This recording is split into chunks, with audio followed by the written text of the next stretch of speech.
Decisions are the atoms of every organization.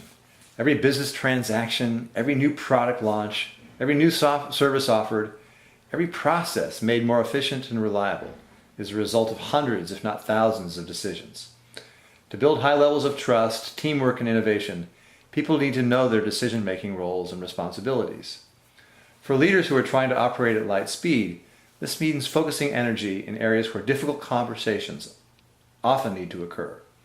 First of all, it means clarifying priorities. Which decision needs to be made first? Which decision is less important?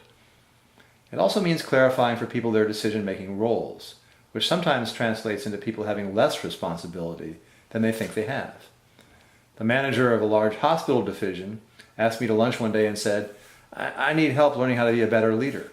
What do you see as the most important thing I need to do? And without missing a beat, I said, be clear about delegation. Which decisions are yours to make? Which decisions are you delegating to other people? You can't be afraid to have those discussions. Interestingly, our research shows that few managers pay as much attention to managing decisions as they should. They see themselves as making decisions, not managing them. They fail to give clear instructions about roles and responsibility. They confuse the different types of decision processes. They don't know the appropriate vocabulary. For example, they confuse collaboration with consensus. They fail to lay out decision processes in a holistic way so that everyone can see their role. As a result, they fail to leverage themselves as leaders. Either they go too far or not far enough in empowering others. They fail to achieve that optimum balance of trust, teamwork, and innovation. So let me begin with one of the most important tools of successful decision-making, which is understanding the 5 types of decisions. There are 5 and only 5 types: the autocratic, consultative, consensus, delegated, and democratic. Each implies dramatically different roles and processes for the people involved. And adding to the rich stew of decision-making is the fact that we each have our own preferred style of making decisions. Straight Talk, our system of understanding communication styles, can give you insights into your preferred style of communicating. Each of the 4 primary styles favors a certain approach to making decisions. And you can go to our website at leadingresources.com and take a survey to learn your style. Interestingly, each of these styles prefers certain kinds of decisions.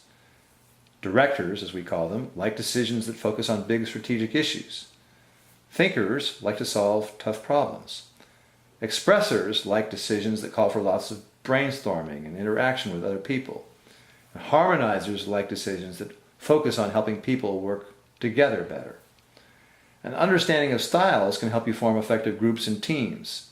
Too many directors and expressors in a room can result in a lot of loud voices and conflict. Too many thinkers and harmonizers can result in analysis paralysis.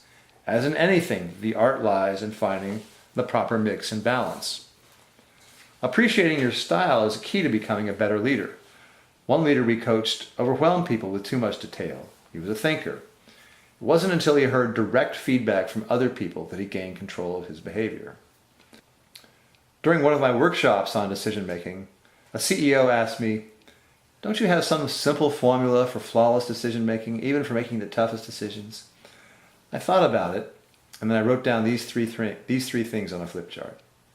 Spell it out, meaning spell out the decision-making roles and responsibilities in the process of making a decision. Follow through, in other words, follow through on that process. And then communicate results. Communicate what's happening at each stage in the process, and then communicate the success at the end of the process. Now, over time, I refined this list, adding details to each step, but those fundamental 3 steps really are the most important to think about. Not every decision will be made flawlessly if you follow these 3 steps. There are, of course, many judgment calls to make along the way. I am suggesting, however, that all flawless decisions include these 3 steps. To lead at light speed, you need to focus on becoming a superb decision manager. This means teaching people the vocabulary of decision making. It means walking people through the 3 steps of flawless decision making. Above all, it means making sure that when you delegate both accountability and responsibility. Effective leaders help people see the implications of the assumption of competence. They train themselves and others to question their assumptions and to keep an open mind. In so doing, they model the kind of tough-minded, open communication that is so important to developing a high-performing organization.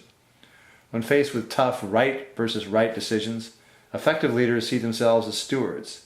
They look to the core values. They consult deeply with people with multiple different perspectives.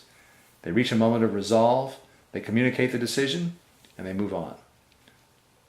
By creating clarity around managing decisions, they create a culture in which decision-making is decentralized, and they enable the organization to leverage its leadership resources and move at light speed.